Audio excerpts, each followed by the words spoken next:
हम प्रेम के आदि है, गर्व से कहो हम हिंदुस्तानी है। प्रेम से बोलो जय माता दी। सारे बोलो जय माता दी। तिसऱ्यांदा मोठ्या मताधिक्यानं निवडून येत हिंदू कष्टकरी तरुणांच्या उज्ज्वल भविष्यासाठी धडपड दाखवणाऱ्या तसेच अनेक वर्षांपासून नामांतरांचा लढा सुरू होता. यात ऐन निवडणुकीच्या तोंडावर हिंदू समाजाच्या भावनांचा आदर करत राजकीय विरोध पत्करून आमदार संग्राम जगतापांनी शासन दरबारी मेहनत घेत अहिल्यानगर करून दाखवलं. याचा खूप आनंद झाला.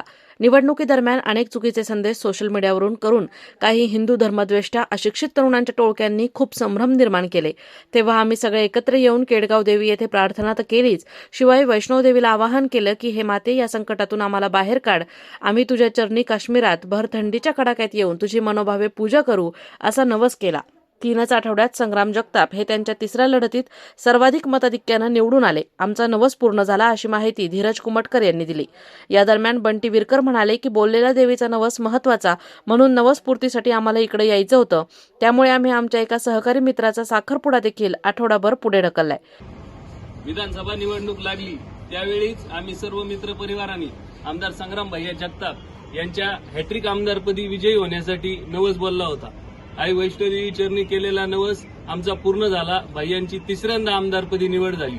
त्याबद्दल आम्ही आज सगळे दर्शनाला गेलो. सगळ्यांनीच पायी दर्शन घेतलं आणि इथून पुढे देखील भैयांची जेव्हा मंत्रिपदी वर्णी लागेल तेव्हा आम्ही भैयांसोबतच दर्शनाला येऊ, अशी आईच्या चरणी प्रार्थना करून परतीच्या प्रवासाला निघतो आहे.